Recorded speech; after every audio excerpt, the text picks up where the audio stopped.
Hello and welcome. Thank you so much for joining me, and especially thank you to Dr. Ben. Thank you, Dr. Ben, for coming.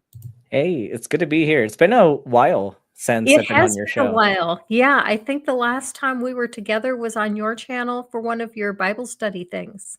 Oh yeah. I wanted to get back into doing something like that. I know life got in the way, a lot of Mhm. politics got in the way, and people have just been depressed a lot lately. But maybe we can get back into doing some more content like that. Mhm. Yeah. Yeah, that would be great. I wanted Dr. Ben on for a number of reasons. One was so that everyone could know what was going on with him and his situation. And partly because I want to uplift the trans community as much as possible right now because I think the trans community has been the um, target of so much of what is going on in the administration right now. And so, Ben, welcome and tell us a little bit about what's going on with you and what Yeah. the administration is doing and how that's affecting you. Yeah. So I have been serving with the army for about a couple of years because they paid for medical school, and they are actively kicking out people that are trans. If you are trans, if you've ever had gender dysphoria or symptoms of gender dysphoria, even in the past, and you're not having it now, if you've ever made an attempt to change sex, then you are on the chopping block, and either voluntarily getting out and getting some benefits, or you're waiting to see what they're going to do to you involuntarily. So I'm on admin leave, waiting. Like I'm just essentially collecting a paycheck until they figure out what to do with me. Um, but one of the big reasons why I've been speaking out a lot more lately, number one, is because I feel like I don't have much left to lose in this. Like at this point, they're already doing what they're doing, and I might as well stop being silent about it. But there's a lot of misinformation as far as people thinking that a lot of this was hypothetical or just performative, and it's really happening. Like people Mhm. are actually being affected by this. People are losing their jobs. They are losing, like what they've built for years and years, and like even into decades of military service. They are just getting thrown to the curb because of who they are as people.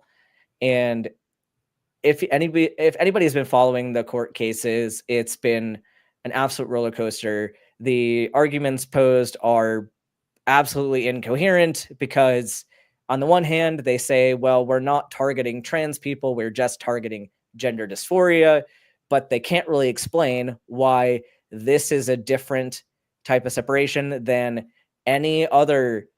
Like if they're claiming it's a mental illness, why are we not getting a med board? Why are we not like being evaluated for how disruptive we supposedly are? Like there is so much back and forth between the DOJ and any of the judges on the cases, like where the judge would ask, okay, so you're claiming that they are being disruptive and that they are mentally unstable.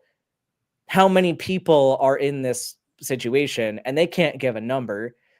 But it's like, if they're really disruptive, you would know about it because they would be disruptive. So they're clearly not being disruptive. And if you have to go digging through somebody's medical records to prove that they are not disruptive, they're probably not disruptive. And we already have processes to get rid of people Who who are are not safe for the disruptive. military. Yeah, Yeah, it's Article like we 13. already yeah, like we already have a case where if you are like admitted for mental health reasons or whatever, and if it's not safe for you to continue in the military, we already have a medical review board that will do that part. So Mhm. why does it need to be this whole separate process? And so you've got that. They're saying no, it's not. It's not just trans people. It's because gender dysphoria.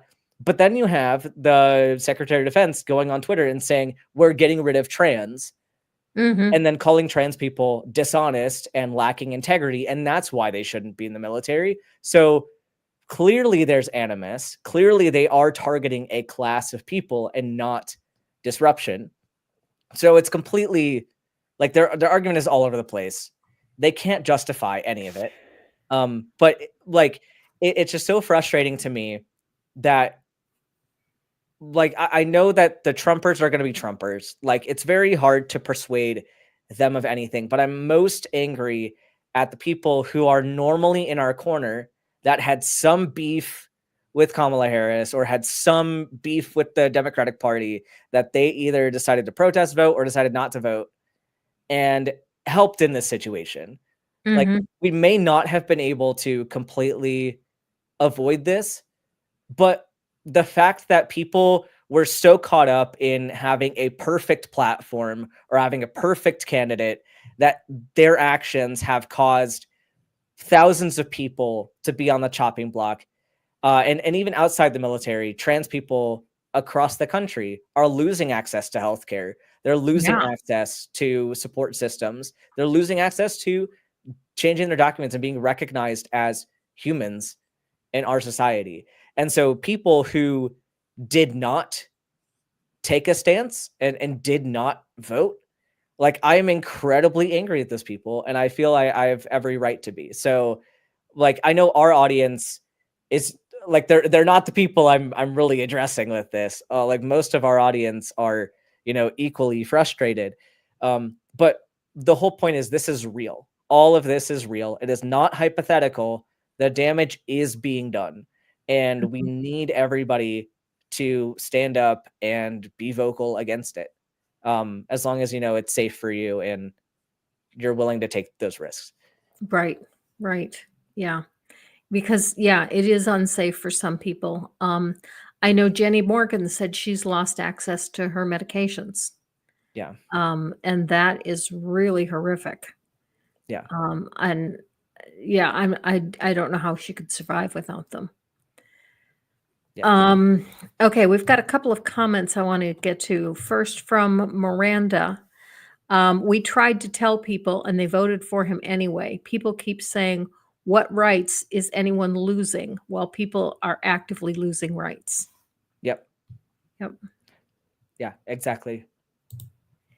And Logan Fisher. Now, Logan, I need you to explain this a little because I'm not entirely clear on this. Logan says, I've been very lucky. Our lab studies early life immunity is very open about considering sex in experiments, but we haven't been halted. I'm not sure what kind of experiments you're talking about. Obviously you work in a lab. I'm not sure. Yeah, I'm not either.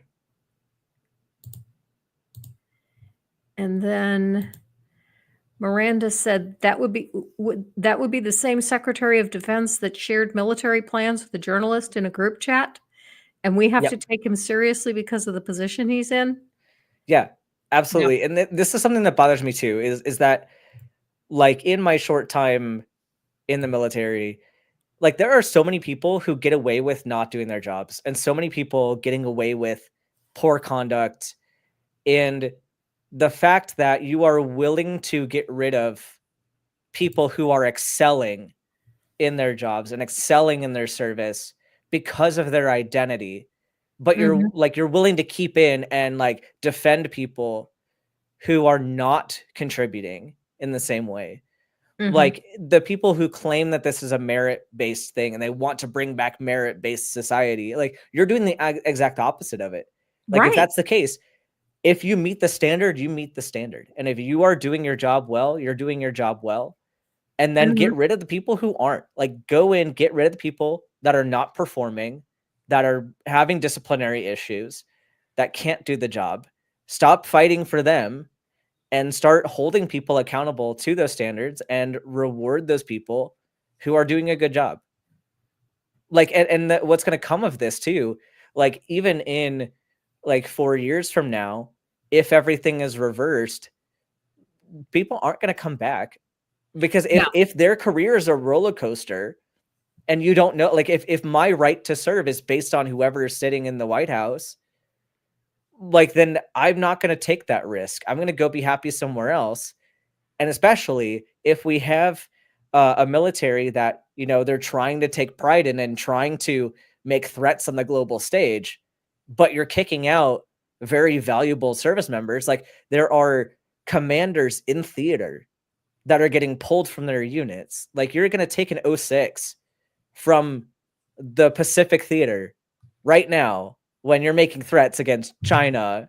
Like, do you really think that's smart? Like, it's just people that are going to Dunning-Kruger their way through everything and then expect everything to work out in their favor. Meanwhile, they're digging their own grave. Like, and at that point, there's a point where I just think, do I want to be a pawn in that? Not really. Mhm. Like, they're going to treat me like that. I have no incentive to risk my life for that fight that I'm not wanted in. So, I saw a TikTok from a trans man who has 18 years in service, and his TikTok went viral. And he was talking about how he's got 2 tours in Afghanistan. He's been in the service for 18 years now, and now all of a sudden he's unfit for duty. yep. Yeah. Yeah, it's ridiculous. Mhm. He's met those standards that whole time. Mhm. And Well, he's yeah. exceeded them. I mean, he's got Oh, yeah. medals and he's got ribbons and he's done very well. Yeah. One thing that Yeah. I am totally confused about is why there is so much backlash against the transgender community from people who have no dog in the fight. I Right. understand the religious community. They feel like it's against their religion. That one, even though I don't agree with them, it makes sense to me. But Mhm. what doesn't make sense to me is people like Richard Dawkins, people like Right. Coyne, people who should know better, and yet they don't.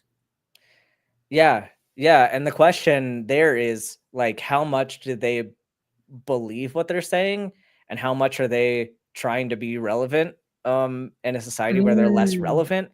Like, Mhm. I mean, it's easy to be hateful. It's very easy to pick someone you don't like and jump on the bandwagon to pick on them. It's a lot harder to it's harder to make it big. It's harder to stay relevant fighting for the underdog. Um and like, some people, I don't know if they don't want to put in the work. I don't know if they like, there's a lot of unknowns. I'm sure part of it might be like some, like, there's of course a lot of bias. There's a lot of bias that people have maintained this stance, like, ever since, they were told in high school that, biology works a certain way, and they're not ready to let that go. And yeah, Mm. propaganda is commodified. Yeah. Um, but it definitely, it sounds like a lot of it is like, people even from minority communities, like the people who support LGB without the T. It's Uh-huh. like, that you're not off the chopping block just because you put somebody else on it. Like, you're putting trans people on the chopping block, but what's that going to do to you? Like, you get rid of all the trans people and you're next. Yeah, yeah, it's just like that old poem. They came for the Yeah. I forget what it was, and I wasn't that, and so, and when they finally came for me, there was nobody left to stand up. Yeah. Okay, Logan Fisher has answered a question. We study in part how maternal factors like breast milk influence the development of young animals' immune systems. I work with mice. We've been lucky to have a non-NIH grant funding. Oh, nice. Yeah. That's fortunate.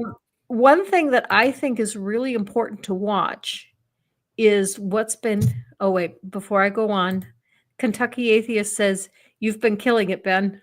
Thanks, Kentucky Atheist. I appreciate it. I know I was on his show not terribly long ago. Before I finish that thought, let me bring up that Kentucky Atheist is organizing the ARC protest this year. It is coming first weekend in July. It's on the 6th of July. It's a Sunday. I will be there. I will be one of the speakers.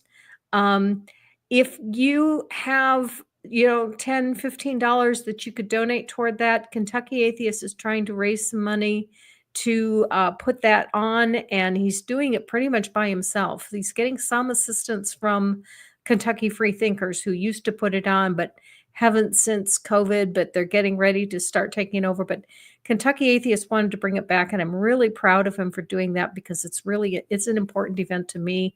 It's the event that broke my faith. And I'll be talking about that at the ARC protest. And so I will be there. And if you've got a few extra dollars that you could send his way, go to his channel and click on one of the links to donate to the GoFundMe. I'm trying to get together a fundraiser for them, and I'm trying to get Vice Rhino maybe to help me out with that so we can raise a decent amount of money. Okay, getting back to what we were talking about. Now I've lost my train of thought. No problem. So your personal situation, though, is not as bad as some people. Tell Yes. us a little bit about your personal situation. Yeah. So I'm taking the voluntary route because with that comes the fact that you don't have to pay back anything that you were awarded prior to February 2025. And they paid for med school, or at least most of it. They didn't pay for the first year because my commission took a bit longer, but they paid for 3 years of med school, which is pretty incredible. And I went to a pretty expensive school. So I don't have to pay that back. I went to Arizona College of Osteopathic Medicine. So it's, okay. yeah, so it's pretty pricey. So I'm essentially getting the golden handshake where I would have had to give them several more years. And I don't, because they're just saying, hey, you can go on your way and leave, which is kind of nice. The downside is that I have to figure out, what to do for the next year while I wait to rematch into residency. Because I'm changing specialties. If people in the side chat didn't know that, I was in family medicine. I didn't really like it. It wasn't right for me. It's a great specialty, just, not the right fit. So I left that and was just working in primary care.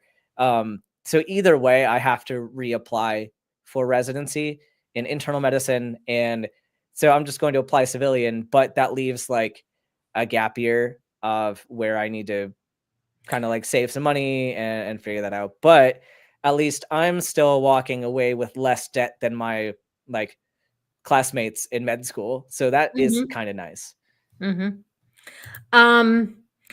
Now match is in March, isn't it? Yep. And aren't the interviews for match right now? It like the application itself opens in June, but then you don't actually submit you don't submit everything until like September or something. So okay, that's why you have to wait a year. I was a little confused because I thought you could just apply for the interviews now. Yeah, and I gotta wait. It's like a really long time. It's wild. But that being said, if anybody here wants to, go follow my channel, my YouTube, the Twitch, all that, I'm gonna be doing more content because of course that's a way to kind of help the income. So if you support my work, that'll help as well. So there is a link in the description to Dr. Ben's channel, and Clement or Logan, if one of you could copy the link and paste it into the chat, I will pin it. And please go and join him. If you just do a search for Dr. Ben, it is difficult. It is very difficult to find him. there are probably a lot of Bens. Yeah, there are a number of Dr. Bens, but yours is specifically Dr. Ben. There's another word in it that's it's Dr. Ben Hamilton. So it's my it's my full name. Okay. So. And Miranda says, and you have a Patreon too. I do, yes. And I feel bad for the people who have been. I'm super appreciative of the Patreon people, and I always feel bad because I haven't done as much of like my own individual content much recently because it's been fairly busy. But I am very, very active on the line. Like I'm on the Transatlantic Call-In show. I was on the past 2 weeks. Like I've been on Talk Heathen a whole lot. So like I am still making content. Just right now, it's been a bit more of other people's content. But I do plan on getting medical myths back. Those. Yeah. So yeah, when you do your own content, this is the channel that it's on. Yeah, go subscribe to Dr. Ben and and I have enough. I find you everywhere. Oh yeah. No, and I do have a lot to talk about now, especially with the new head of the HHS. So there's a lot of reaction content I could be doing about current events, but I needed some time to kind of process everything that was going on because it's been a lot of headache. And I was in the field for 2 weeks, and right before that, I had to put my cat down, and so that was like a whole lot of stuff that was negative happened in the past month. So, but I will be getting back to doing medical myths. We have also on Twitch, we do either trivia nights or game nights with Jackbox, just kind of hang out stuff every Friday.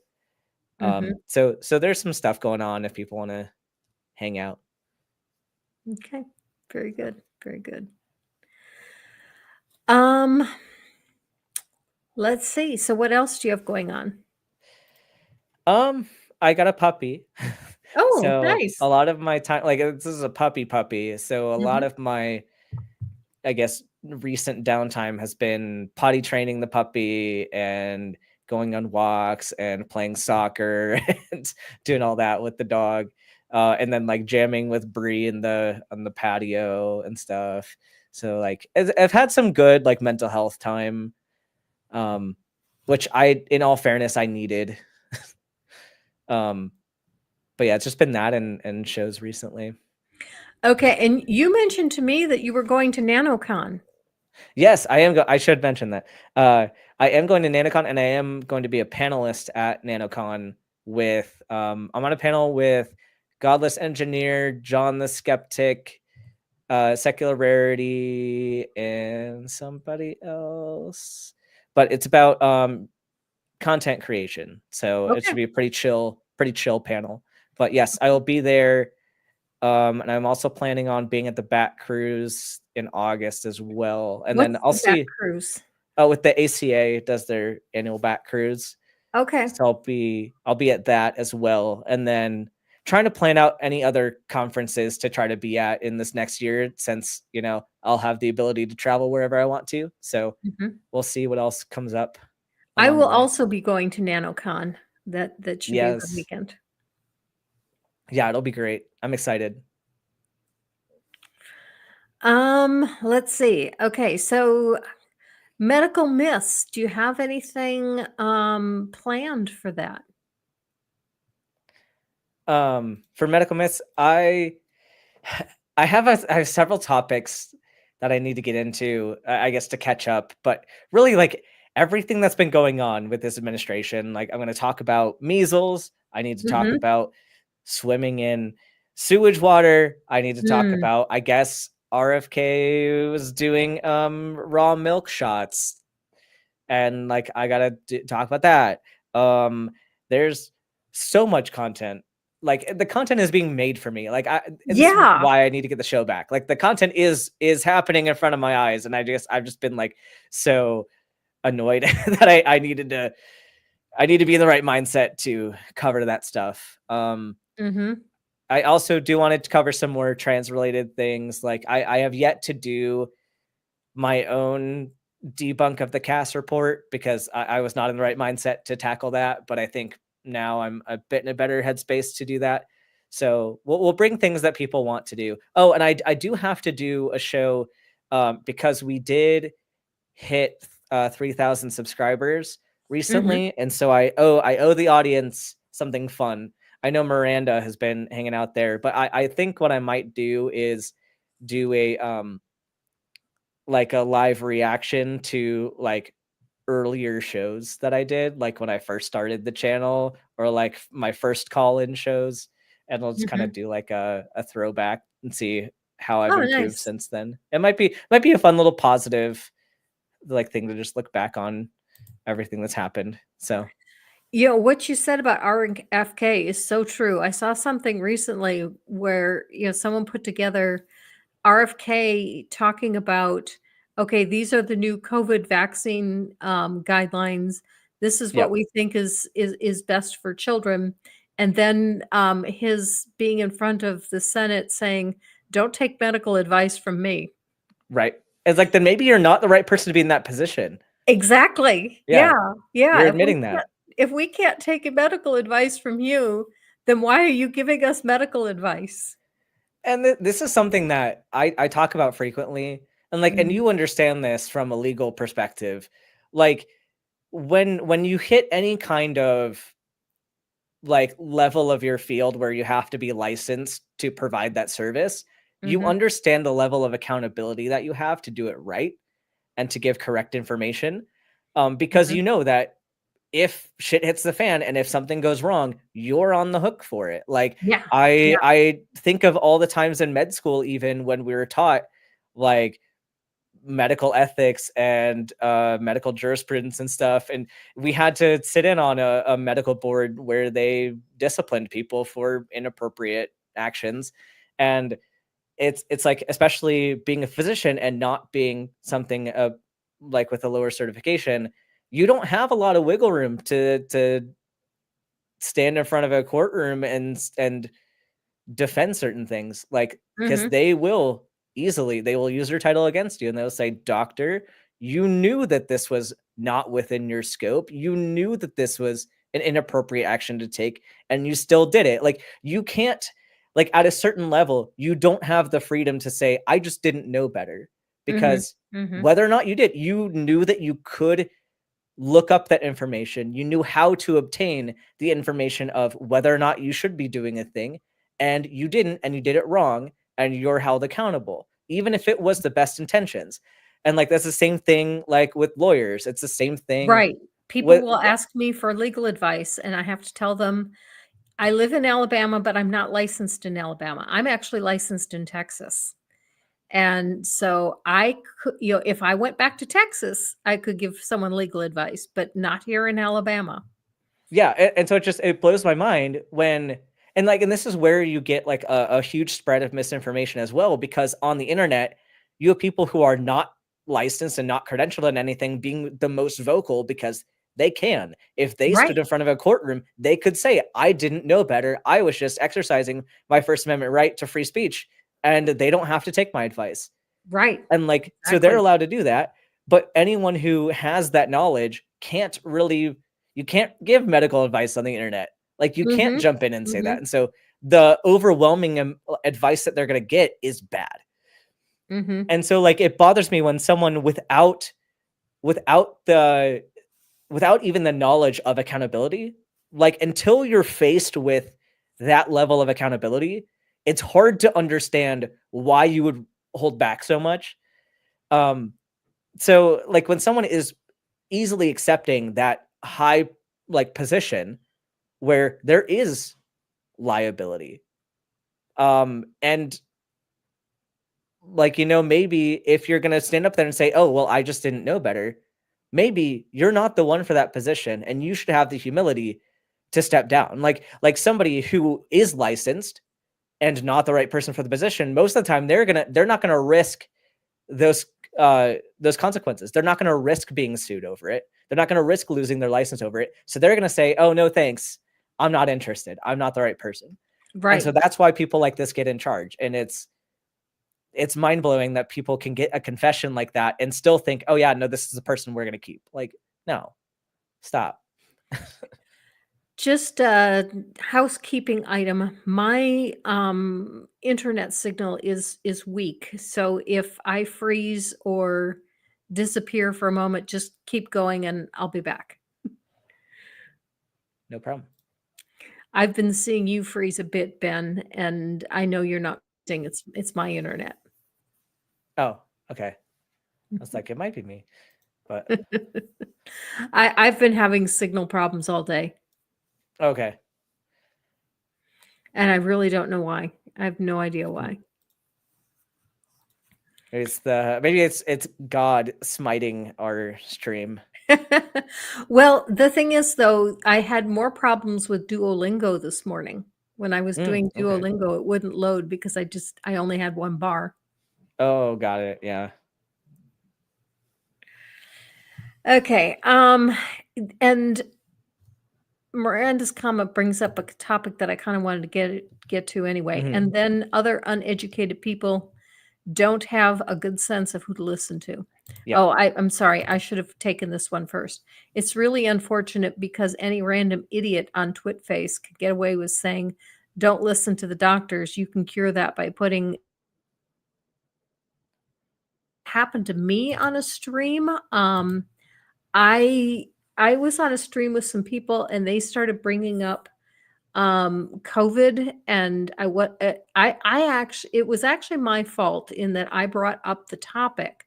But what I was not expecting was them to go tinfoil hat on me and Mm, tell me that nobody died of COVID, that all these COVID numbers were greatly exaggerated, and they were people who died of motorcycle accidents. And I just, at that what? point, I just said, no, I just refused to respond anymore.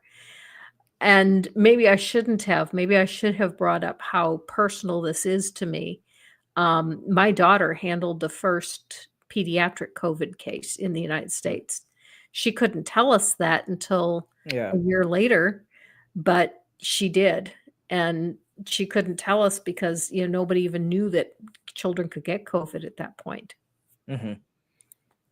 Yeah, I watched people die of COVID. So yeah, we all know that that's absolute garbage. And it's again like that whole specific thing too is people not understanding the complexity of certain topics. Like, yeah, in any type of medical scenario, it's almost never like a one complaint thing. Like, I remember getting yelled at during internship about like, well, no, you can't say that their issue is like hypovolemia. It's hypovolemia secondary to blankety blankety blank. And so Right. it's like, yeah, it's sure if they died of like a pulmonary embolism secondary to COVID. It's like, yeah, it's not the COVID itself isn't necessarily what killed them, but it caused the cascade that did. Exactly. Like my dad died of blunt force trauma to the head secondary to aortic stenosis. The aortic stenosis caused him to faint. And when he fainted, he fell and He hit hit his his head head. on a table. And Yeah. he died from the blunt force trauma to the head, but he would not have had that but for the aortic stenosis. Yeah. Yeah. And so it's like people that don't understand the layers and layers of issues that can lead to a final moment. Mhm. And yeah, this is where education and knowing your limits is super important. But the whole COVID issue was, it's funny because that was how I got involved in a lot of the like atheist community. Um, because I remember kind of starting my channel more to talk about, trans related things, but also, medical myths and stuff like that. That whole thing started. And then a lot of people felt like they weren't able to take on COVID topics like Mhm. during the pandemic. And I was like, hey, I can do those questions. Like I don't mind taking those questions. And so I was kind of the way people were able to ask COVID questions and not feel like they were talking out of place. So on the one hand, COVID was kind of helpful for me kind of getting a footing in this community, Mm. but I'm Mhm. sure it would have happened in some other way. Um, I did a stream with my brother, who's a registered pharmacist, right before the COVID vaccine came out, and he was explaining the difference between messenger RNA vaccines and live vaccines and mhm. dead vaccines. And some of that would have been helpful in the stream, but I just could not remember all the terminology and everything that went into it the way he can. And I Mhm. just didn't have all the information at my fingertips. Pharmacists are great too. Like, and the multidisciplinary nature of even just one field is incredible. Like, Yeah. I lean on pharmacists for so much. Like, there have been so many times where they will save us on rounds, and um, because of course you're juggling all these different medications, and if you're privileged enough to have a clinical pharmacist rounding with you, it's so nice because they just pull up the med list and they're like, "Are you sure you want this one for your person in kidney failure?" And like, "Oh my god, like thank you so much for taking that." And then they give like really good lectures too. So it's like every person within the field is valuable. Um, Now, when you were in residency, was that an issue with patients saying, well, gee, I looked this up on the internet and shouldn't we be doing this or that? oh, all the time. Uh-huh. Especially the worst was in, well, okay, no, this one was actually really funny. During COVID, there was this one person who was already admitted to the hospital for pneumonia. Like, they already had pneumonia and they were in the hospital. Like, they trust medicine enough to be admitted to the hospital, right? And they refused to even get COVID tested while in the hospital. And we kept explaining to them over and over again, like, we need to know what this is because the treatment is different. Like, you're already sick. Like, we just have to know if you need an antibiotic or if you need an antiviral. Like, that's what the decision is. And they refuse to have the COVID test. We're like, well, we can't be sure that the treatment you're getting is correct then. And it's like people who are already in the thick of something that are so like so dead set on what their bias is and like what they think is going on that they won't listen to anybody else, and like it is harming them. And like, granted, I'm in favor of bodily autonomy in that sense. Like, sure, you have the right to refuse healthcare for yourself. Like, and that's, but I feel bad that people who are communicating these points are like, they are hurting people. Yeah. Because at the end of the day, would that person have made that same decision if they knew differently? I don't think so. Yeah. Okay. Thank you for the super chat, Left-Handed Jedi, who says the only thing as silly as "but my holy book says" is Yeah. I saw it on the internet, so it must be true. And it's wild too, like all the adherence to a holy book that was written in the Bronze Age. It's like, and that the fact that you think that advice is the same now. Like, we haven't learned anything since then. Mage says, I was in the hospital 3 times since September for a lung infection, and they gave me a COVID test each time. Yeah, it's like, that's reasonable. It's a reasonable thing to do. Miranda says, you have the right to refuse healthcare, but then don't take up a hospital bed. Yeah. Okay, thank you again, Fred. Thank you, Fred, for the super chat. Internet advice can be wrong? Shocking. Wow. Yeah. I will admit that I do look up medical advice on the internet, but I also am very careful about where I get it from. I get it from the Mayo Clinic site. I get it from the Cleveland Clinic site. I have looked at I've looked at some YouTube videos by doctors, particularly I have aortic stenosis also. And so I've looked up a few doctors and what they had to say about aortic stenosis. Yeah, and I freely admit that I Google plenty of things. But the point is, like, I know how to vet sources, and I know what's reasonable and what's not reasonable. I know who is, because obviously, like, I've only done intern year. Like, I'm not an expert of the experts. Like, there are people that I learn from. And anytime that I mention, like, to people, you know, so commonly I ask people, what are your sources? Where did you get this information?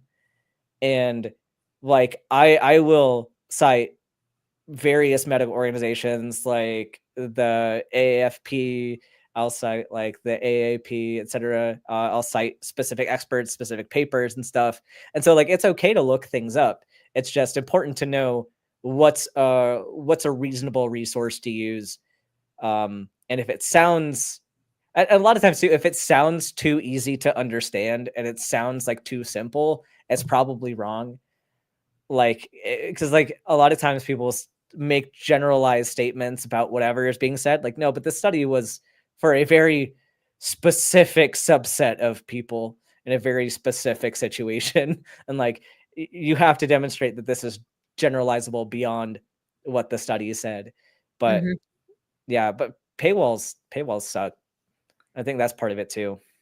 Okay, we have a comment that is likely to draw a bit of your ire. And please feel free to use whatever language you care to in setting this person straight. Yeah. Allison Wright says COVID tests were proven fake by the man that created it. Carrie Mullis, you're really behind in your facts. Yes, this is one I would challenge you to provide your sources. Link your sources in the side chat. because if it's a blog post or if it's an opinion post, it's probably not trustworthy. However, if you're correct, like, because we're here seeking truth, right? Like, I care about what is true, and I hope that you also care about what is true. So if you put your sources, if your sources are correct and you have the data, like you said, that it's been proven. So I would assume that you have data to back that up. So if you put your sources where I can find them, then maybe I'll look at them and maybe you'll convince me and maybe you won't. But that is not the current medical consensus, likely because the sources are probably not legitimate. Okay. I'm wondering if Allison is even still here. I think Allison left because I tried to @ Allison and I can't. So I think Allison left. But we're willing to be proven wrong. Like, if we're wrong and you provide like sufficient data to like demonstrate that we're wrong, then okay. Like, I'll be honest. Okay, as Ho has posted, Mullis died before COVID-19 pandemic. Carrie Mullis passed away in August of 2019 before COVID, so he could not have made any statements about COVID-19 tests. Yeah, and probably the other thing too is misunderstanding of what tests are actually doing and how reliable they are. Because a lot of it's statistics of how likely is this a false positive or a false negative, and like how likely are we to accurately detect this in somebody who has it. And like there is some criticism like for a lot of different lab tests, and the COVID test is no exception. Like, you have to know what those limits are and understand if you need confirmatory testing or not. Like rapid strep tests are very, very specific, but not very sensitive. So you can be strep positive and have a negative rapid test. So you have to get a confirmatory test in order to really rule it out. But that's something you just know the statistics. And so where some people might think that the test is bogus, like, no, the test isn't bogus. It's just you have to know the right application of it and know how likely it is to be valid. And I think somebody I know made a really good statement recently that was it's like, and it's kind of frightening going into medicine and learning this, that like doctors are relying a lot on probability. Like, a lot of it is predictions based on probability. And which is kind of comforting in that you can interpret, what the best next steps are based on that. But it's also frightening in that we're going off of math, and the math isn't always 100% reliable. So Miranda brings up something that's going to kind of bring us full circle back to what we were talking about earlier. yeah. Oops, wrong comment. Sorry. The current medical consensus is based on, the evidence. And that is so true of everything with regards to transgender identity. All of the medical science points to that a person who says that they are male really are male, and the person who says they are female really are female. And trying to convince the general public that this is the case seems to be a losing battle at this point, and I don't understand why. Yeah, I think it's going back to the idea that people have to let go of something that they have believed for the longest time was true. And just the other day on the Transatlantic Call-In show, we had a guy who like just so adamant that sex and gender had to be congruent. And like, it's hard enough to convince people that these are separate things. But like, it's really not hard to understand once you are okay with being proven wrong. Like, it's easy to separate, like, okay, this is what my body is, and this is how I interact with society. It's not hard for an adult to grasp that. But it is hard to grasp if you are dead set on them being congruent. And so I think it is a lack of humility, and it's also, I think it's mostly a lack of humility at that point, because I don't think it's hard for people to actually get a grasp of. I just thought of this about 3 or 4 days ago, and let me know what your thoughts are on this. But I'm beginning to think that non-binary people are the only people who are really fully, um, authentic with their gender, because everyone has some male characteristics and some Mhm. female characteristics. And I think we are all non-binary to a certain extent, some of us just more than others.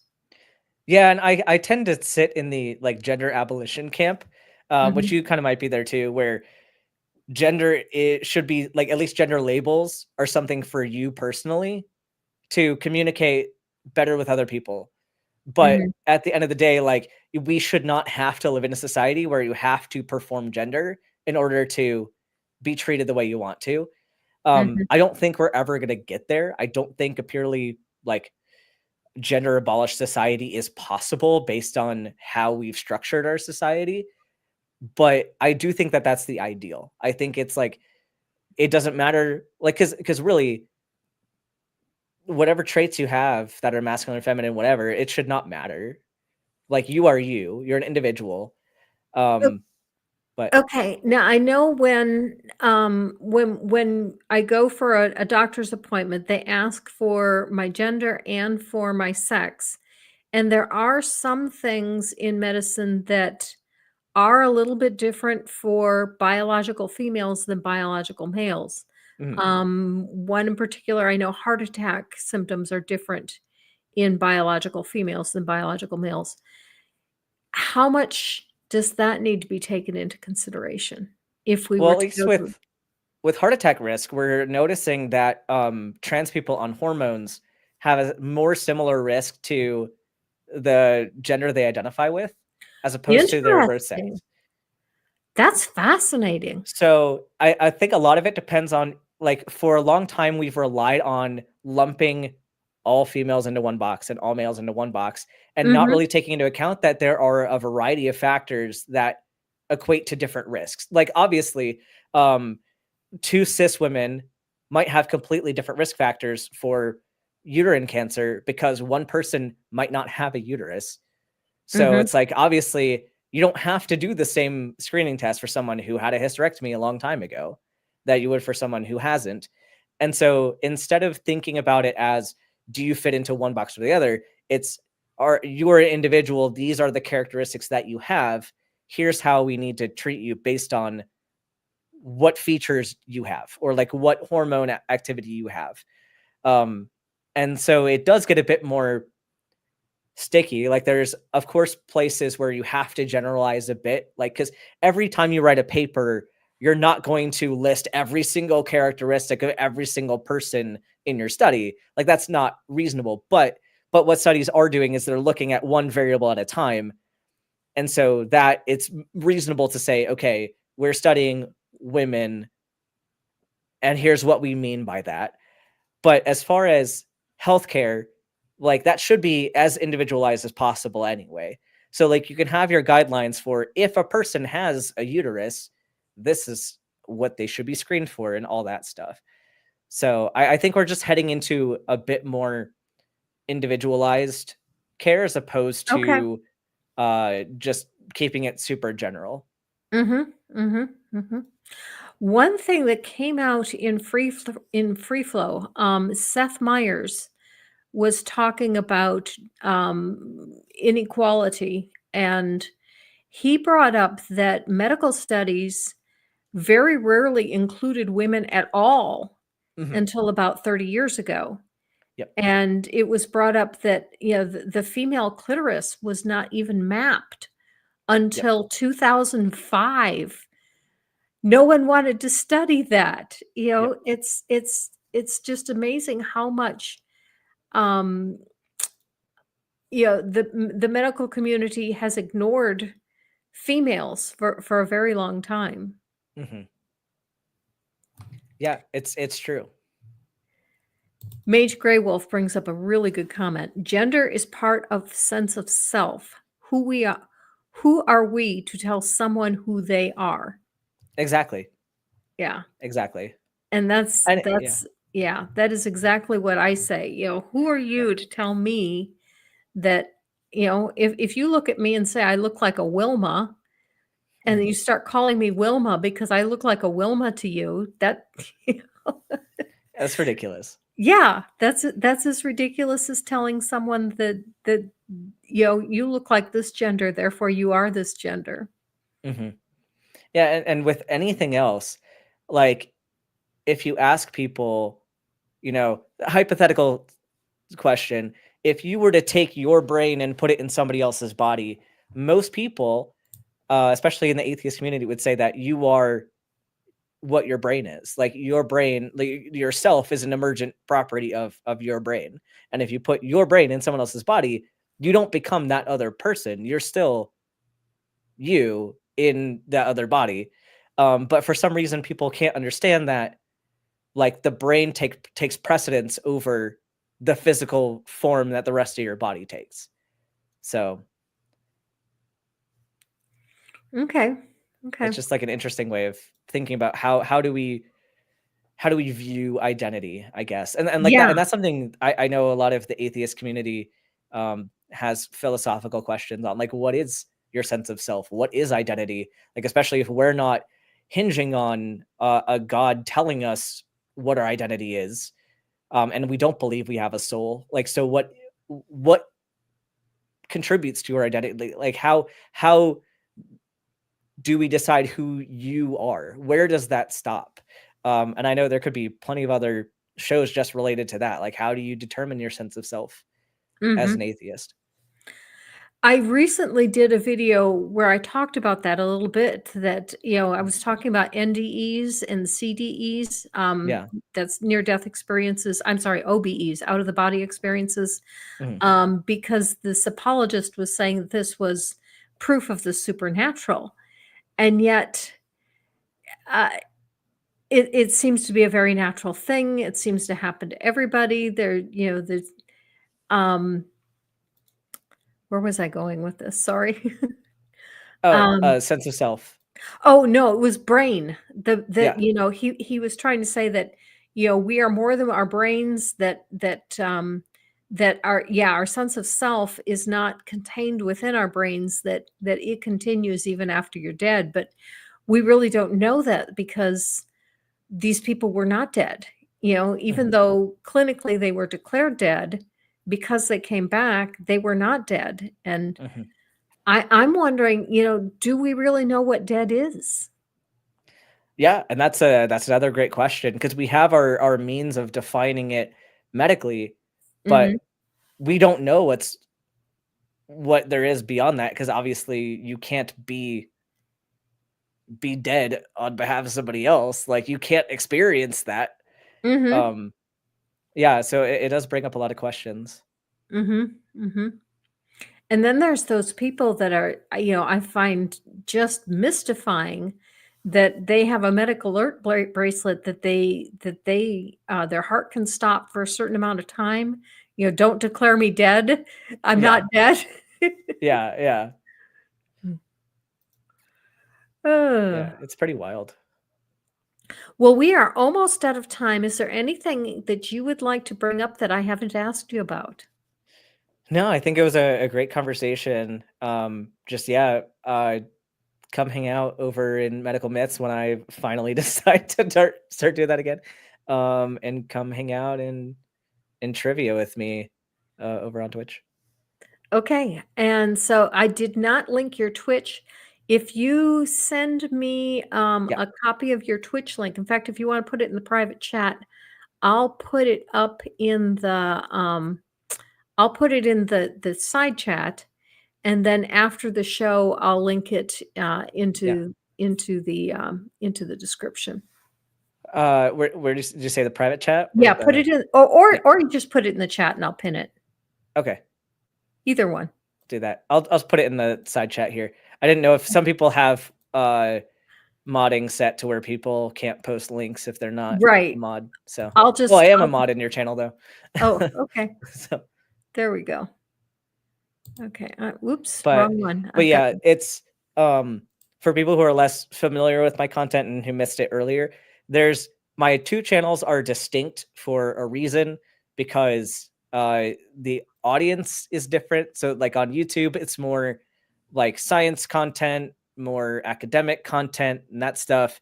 Twitch is really just community building. So we're a bit silly. We have a good time. Like we play games. If I get to know you well enough, I bring people onto the panel and like we do some trivia and stuff. So they are very different things happening, but that is intentional. So if you want one versus the other, you're welcome to both or either.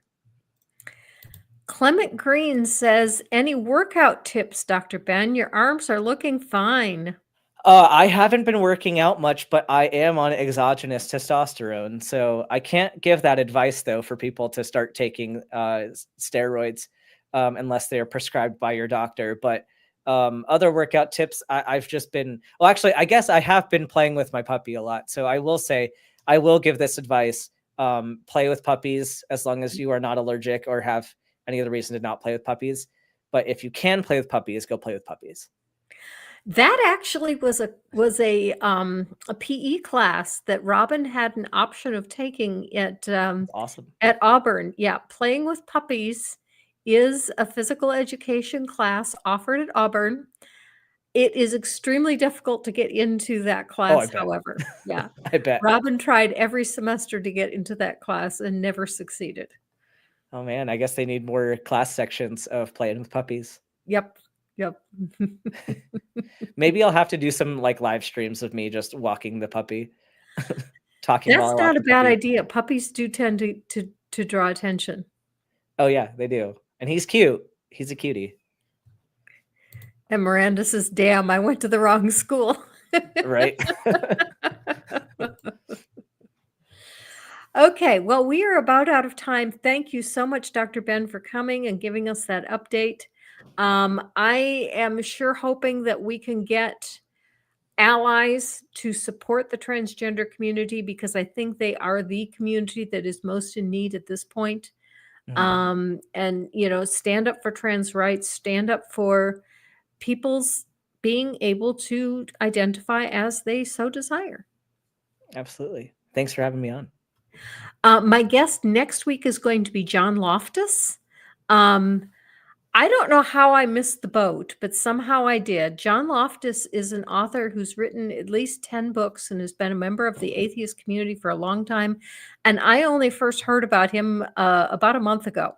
So I'm still playing catch up here.